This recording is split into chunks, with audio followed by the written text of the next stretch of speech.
York. We would have put you on the show. You never invite me anymore. It's just like this.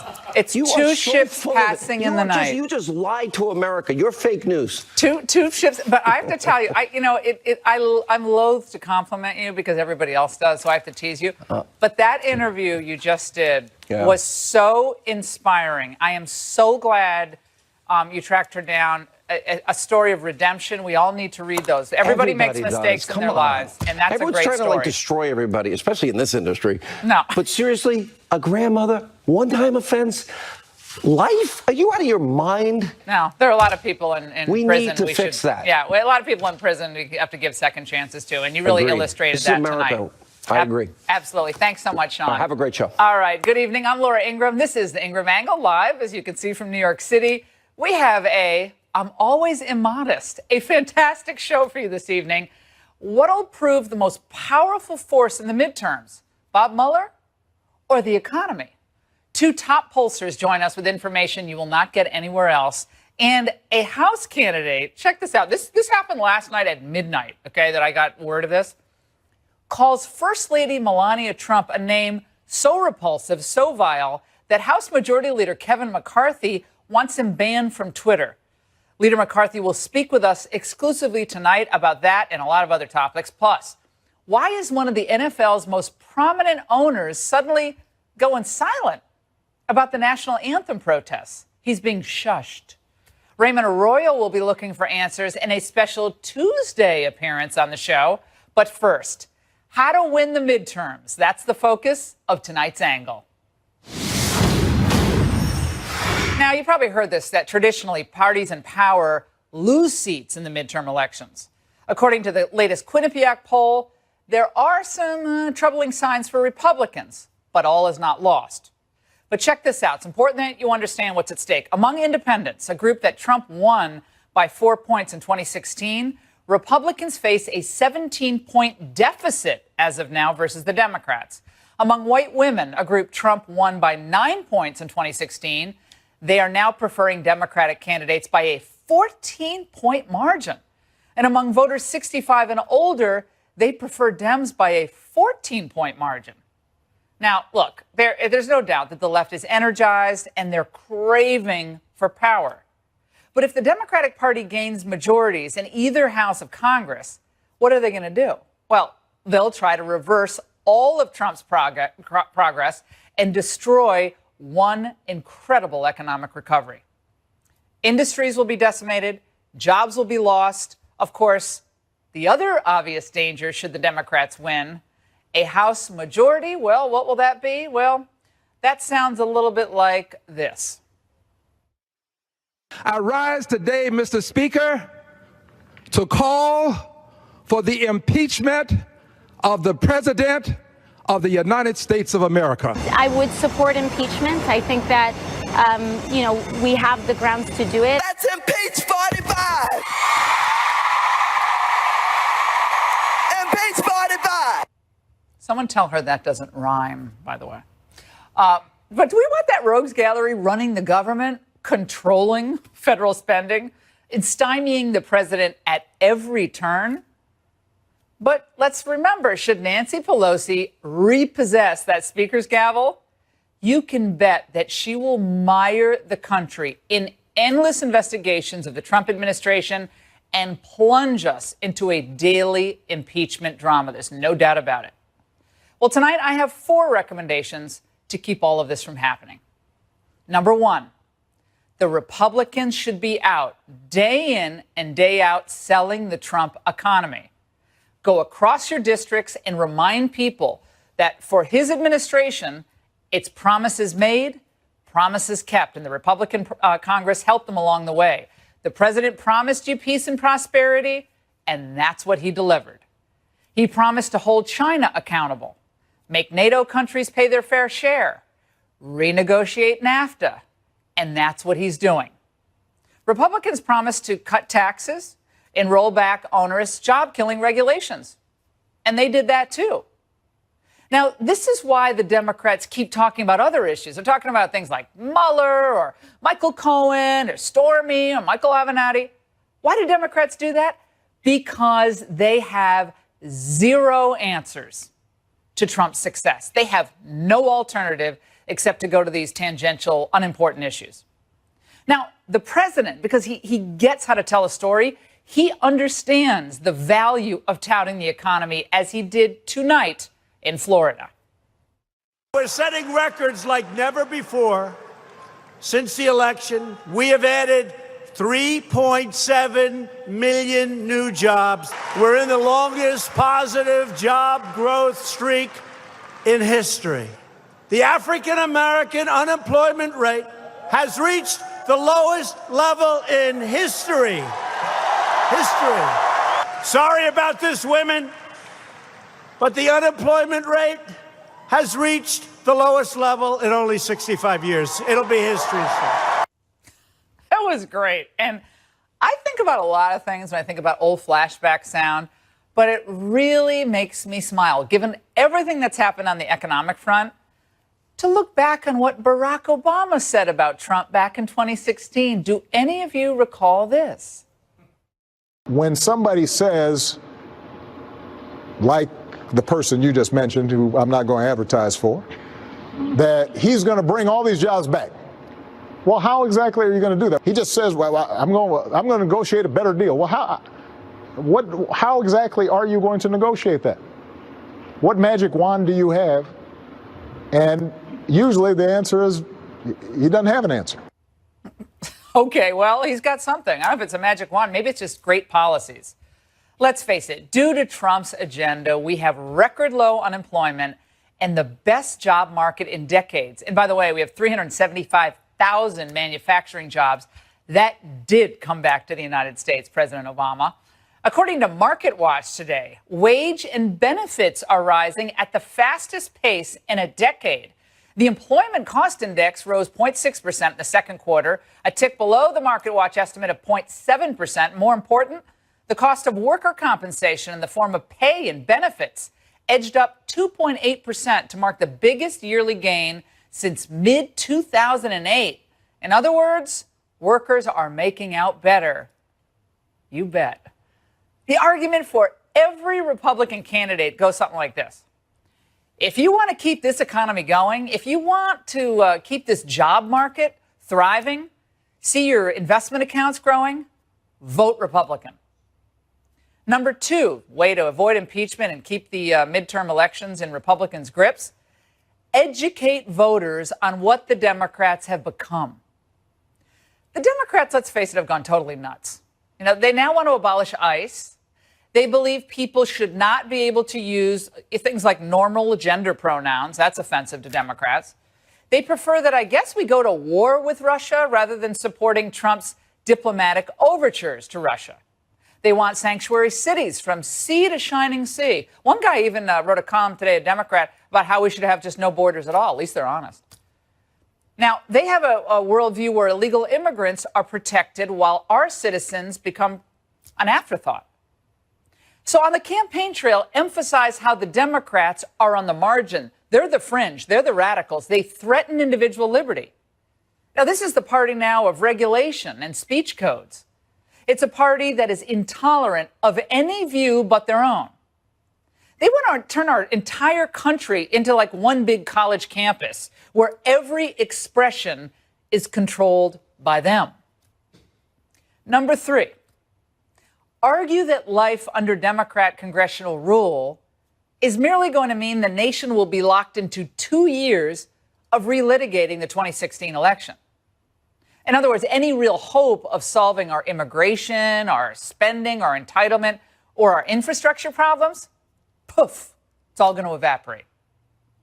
With this economy roaring, right now we can actually focus on those things because of Trump and his big victory. We're finally out of the post-9/11 crisis mentality. Remember, it wasn't so long ago that we were either mired in the Middle East, dealing with fallout from the housing bubble, the financial crisis, or essentially just allowing China to dominate us with impunity.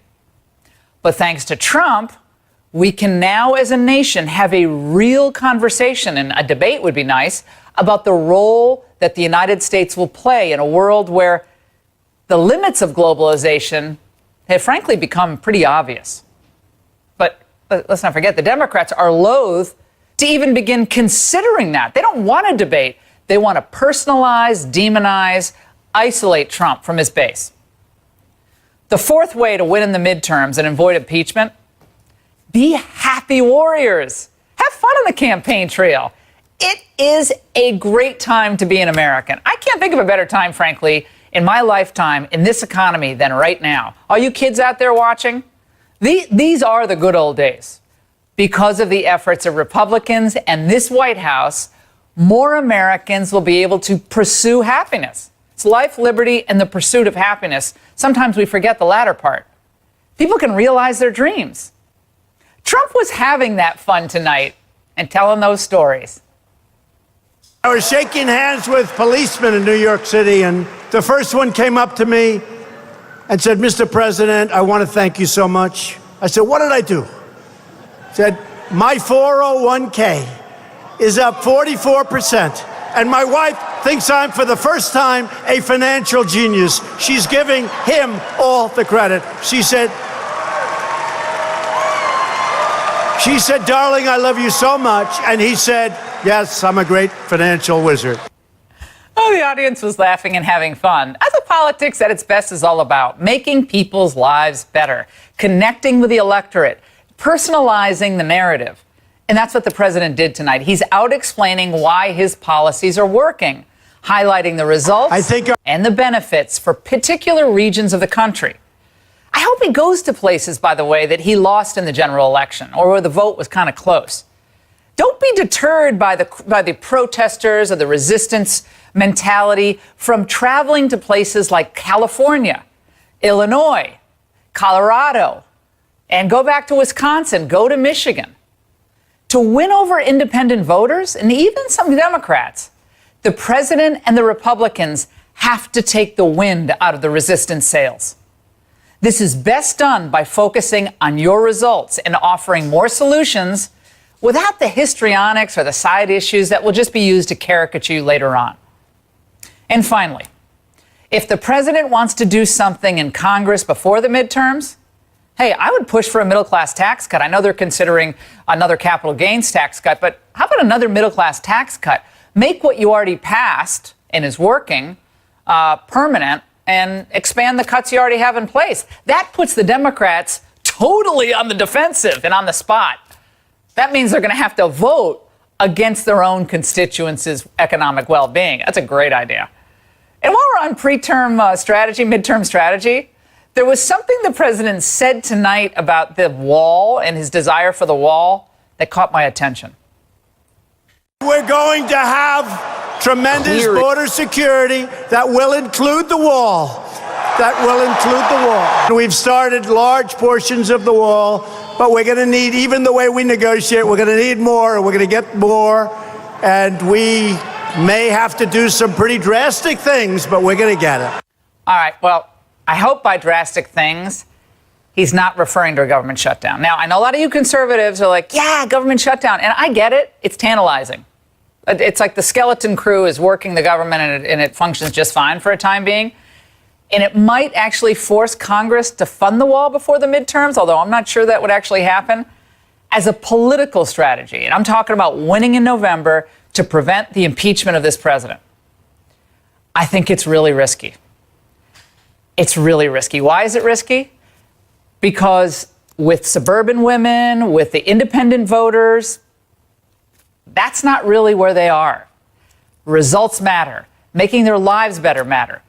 I'm with the president on the wall 100%, but if you're going to take a risky gamble on shutting down the government, the time to do that was last March when the whole omnibus spending bill debate was going on, right? That's when the president had the good instinct. It was in the morning he voted on it. The good instinct to veto it. Well, the Republicans made him change his mind on that, and he didn't veto it. But that was the time to take the stand. Now it's too close to the election, the midterm election.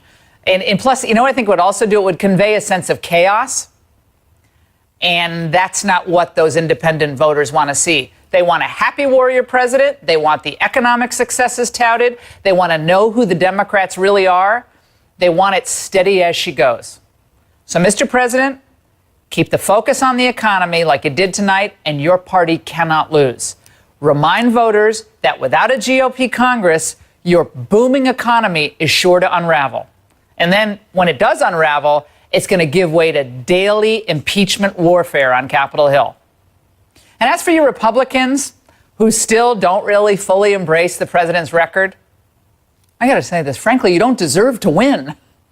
But for the rest of you, make these midterms just the start of something phenomenal. And that's the angle. Joining me now for reaction is John Summers, a Democrat and a former communications director for former Senate Majority Leader Harry Reid, and Dan Bongino, an NRA TV contributor and author of the forthcoming book, Spygate, The Attempted Sabotage of Donald J. Trump. Great to see both of you. All right, John, take it away. Where do you think I went wrong with my 4 steps to holding the House and holding the Senate and avoiding impeachment? Well, you had a lot of stuff in there, but you also had some things that I don't disagree with. I think when we talk about what the president needs to do, first of all, he's got to improve his approval ratings. They're abysmal right now. In fact, his approval ratings are currently lower than Richard Nixon's were at this point in his presidency. So he's got to take some steps to improve his approval rating. I'd love to see the Happy Warrior tweet overnight. It would be a welcome change, I think, for all of us. He was having fun tonight, though, John. John, he was having fun tonight. Did you watch a rally? I thought he was having a great time. He was having a great time in front of his base, but the base isn't what he's going to need to win. It's great that he's got, I believe it's 88% approval rating among his base, but that's not going to win over, as you were saying, independents and other people. So what he's got to do is he's got to go back, and Republicans need to do this, and Democrats need to do it.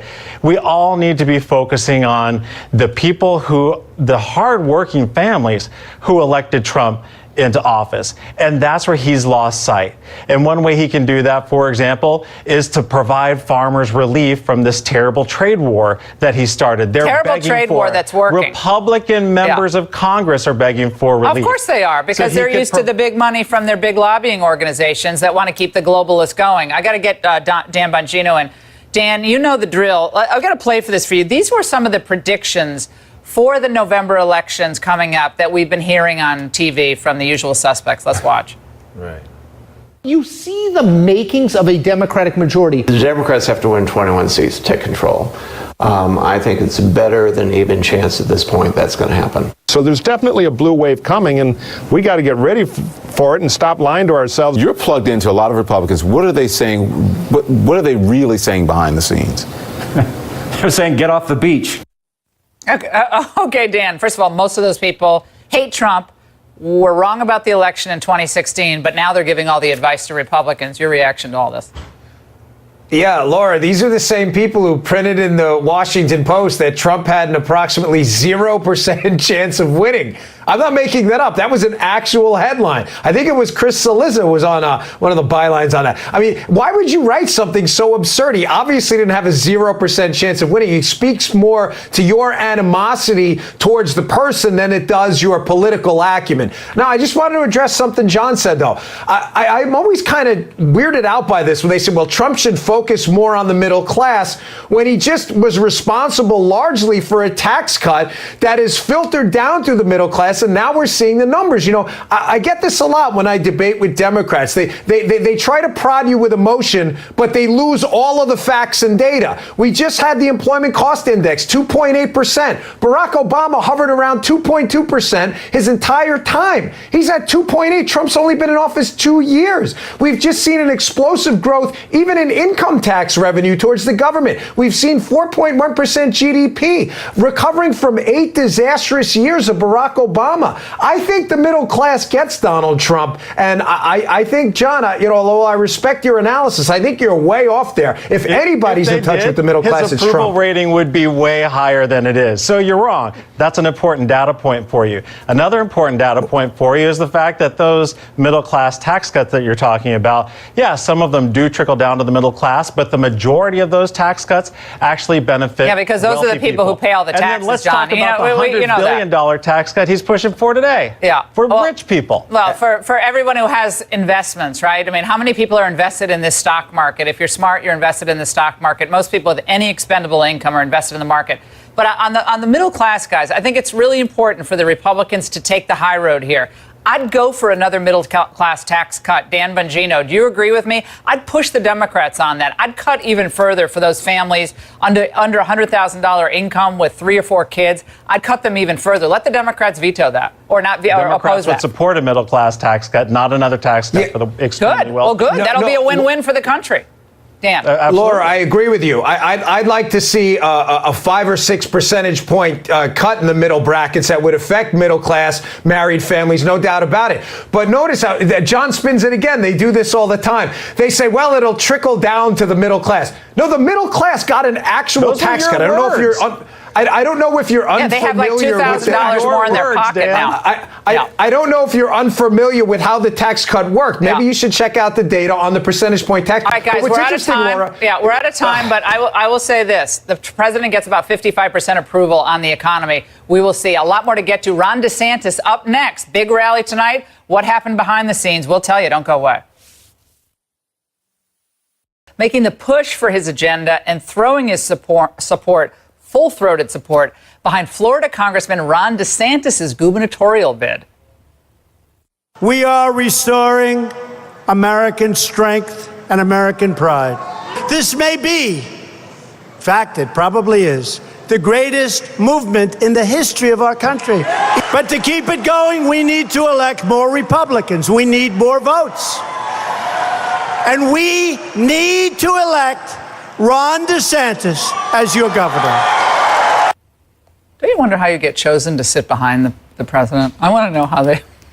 Joining us now with more is Congressman Ron DeSantis. What an amazing night, Congressman. I know you're on cloud 9 because somehow, last month when I was down there, you were down 15 points, and now you're up 12 points. And again, polls can change. I'm not saying we're not getting too confident here, but that's like a 27-point swing. What could possibly account for that, Congressman? Well, look, we had the president has been behind me, but was more public towards the end of June. We had a big debate on Fox News, which showed the distinctions between the two candidates, which was very important. Not just the fact that I am supported by President Trump and my opponent was fighting Trump during the election, but also on some of the substantive issues that you and I have discussed, things like E-Verify and being tough on illegal immigration. Big distinction there. But tonight, I think, was just taking it to another level. Laura, that whole arena was filled with people, and there were thousands of people waiting outside that couldn't get in. So there was a lot of electricity. Those folks are fired up, ready to go. And look, Florida, I think is going to I think we're going to do well in Florida in the midterms this year. Now, a lot of people are talking about because of the horrible natural disaster in Puerto Rico. There were a lot of people who are moving into Florida from Puerto Rico. They had a horrible situation they've had to personally deal with. Registering to vote. If some of them weren't, they're going to register Democrat. Do you have a strategy for dealing with that? Because I understand the Democrats are moving on that front. Yeah, we're obviously moving forward past the primary there. Sure.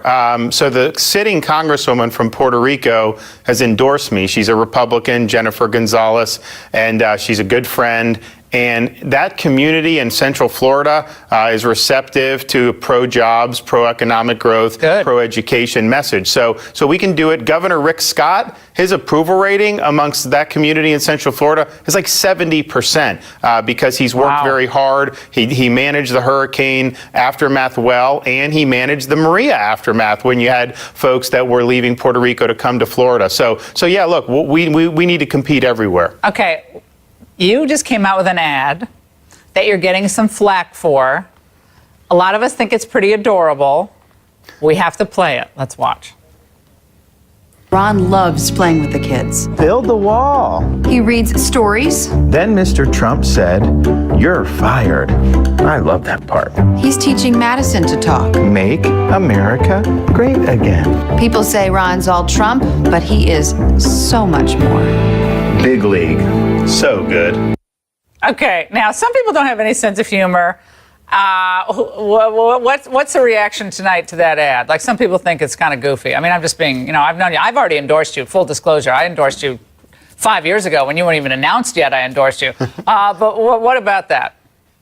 Well, look, the response has really been overwhelmingly positive because in this business, you got to be able to take a step back, poke fun at yourself, have fun with this. And part of what makes me, I think, effective is that I have a wife that's my best friend and best supporter. We have a family that's very important to both of us. And we wanted to let voters know about that. But we wanted to do it in a way that's just not the typical cookie cutter ad that no one pays attention to.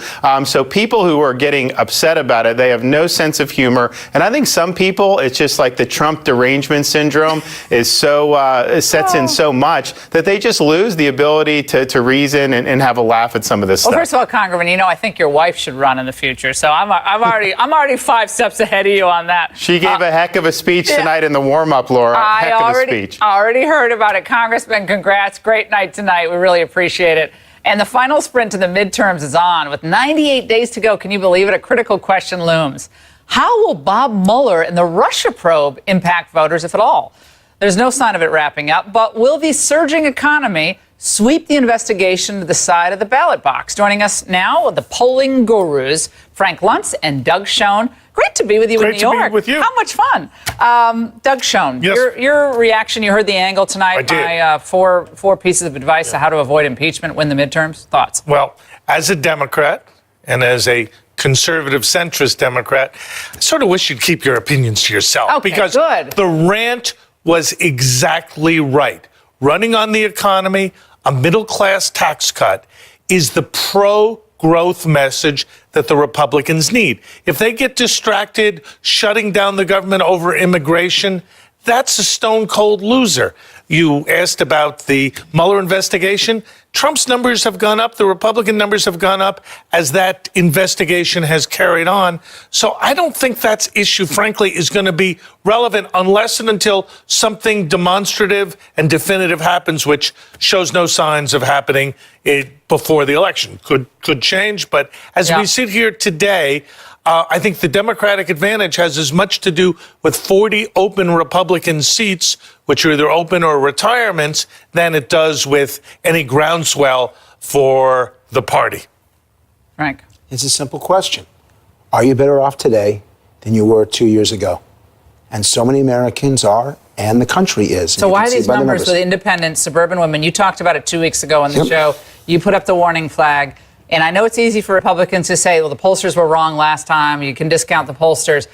I think you do that at your own disadvantage this time around because the resistance is so powerful. They're mad that they were wrong last time, and they want to prove themselves right this time. I agree with you 100%. Yeah. And the problem is that some of the language is ineffective, that the words that they're using and the way that they're presenting it doesn't work with women.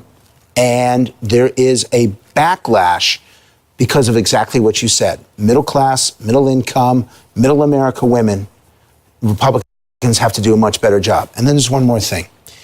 I actually think that it's not enough for them to say, hey, we got a 4.1% growth rate, because nobody understands what that is. Personalize the stories, correct? Are you personalize it? And I want you to look 2 years ahead from now. What will America be like with Speaker Nancy Pelosi? I think they actually have to use her in the campaign. Yeah, you undo the gains that we've made in the last 2 years. To separate what you don't like about Trump's tweets, or undo it all. And then how are you doing? There's a new poll out, by the way, the Harris Hill poll that came out just an hour ago or so about Mueller. Going back to your point, they believe the bias has hurt Trump. The Mueller where the FBI handled the investigations.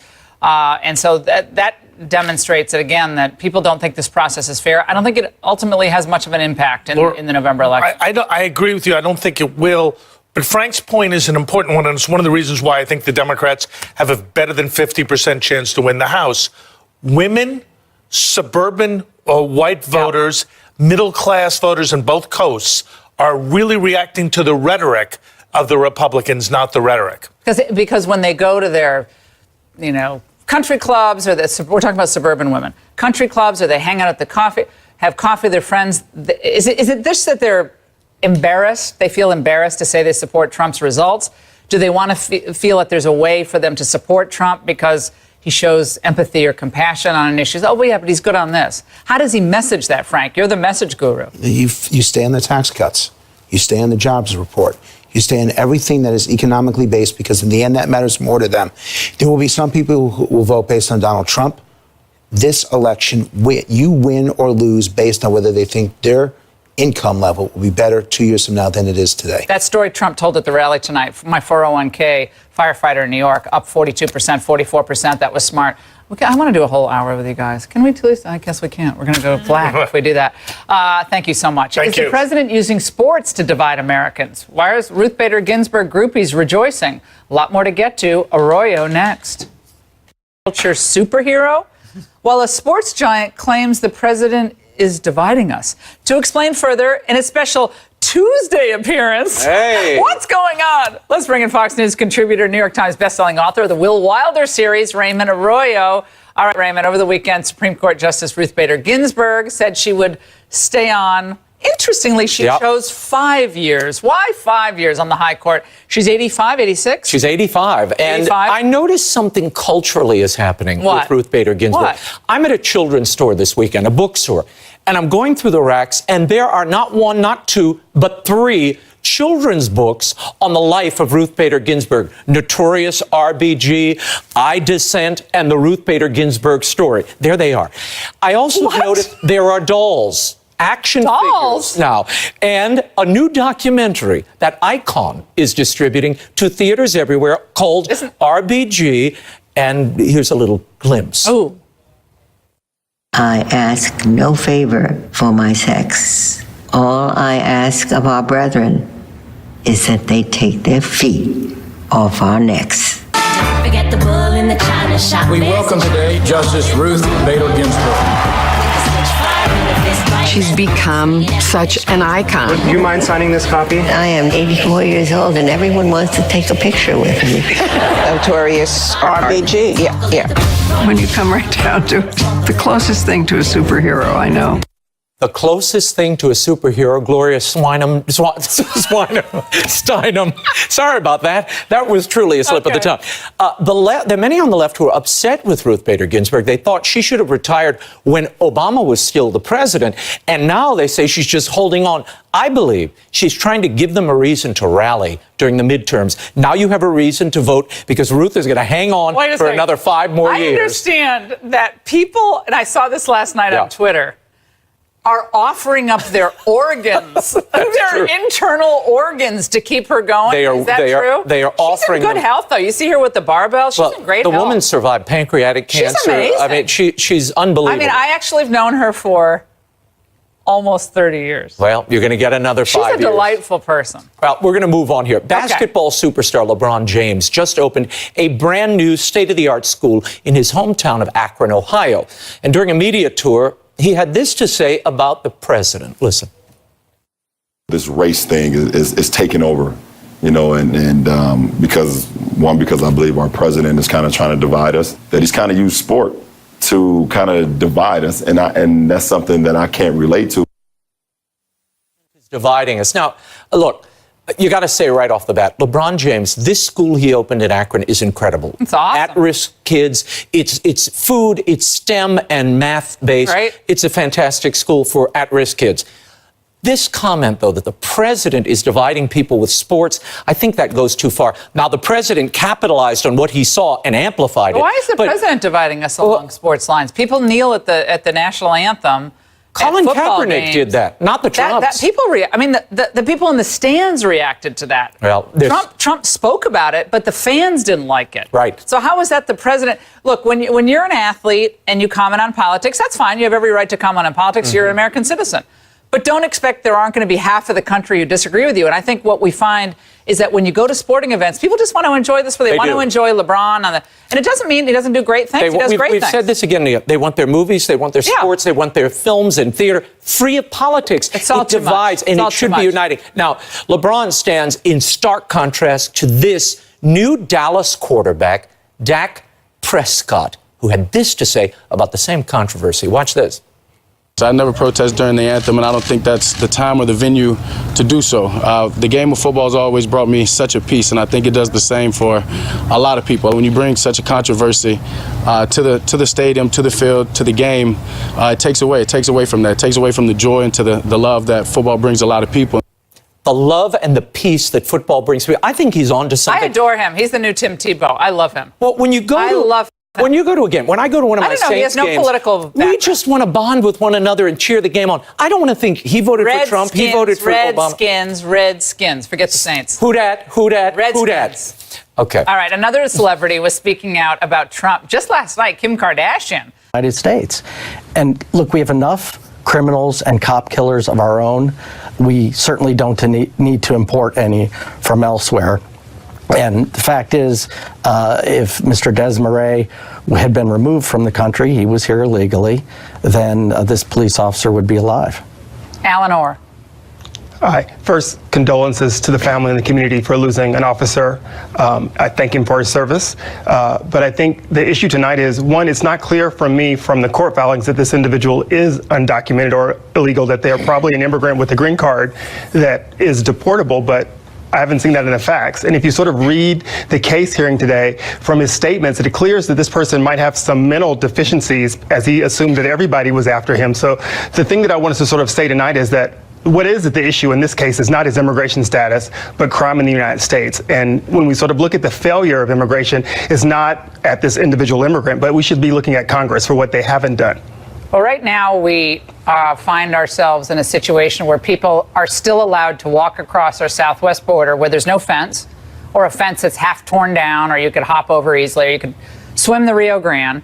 And ICE has stopped, Border Patrol, has stopped MS-13 gang members. I think it was just last week, the week before, stopped known gang members who have actually been deported out of the country and stopped on their way back in. So there clearly is an effort by the cartels, by human traffickers, to bring people into the country, both illegally, obviously, and also to help gang activity in the United States, to grow the gang ranks, to replenish gang ranks. That's just a fact. So while, of course, Americans commit crimes every day, we know that, I think that is a point. We don't want more crime in the United States. We don't want more problems in our cities. We have kids that need help. We have elderly who need help. We have officers who are stretched with budgets that are stretched. We don't need any more problems. So, Claude, right now, we have Philadelphia, brotherly love city. They're not going to be part of this database anymore. What could that do to hamper the apprehension and understanding of the people we're arresting for these particular crimes?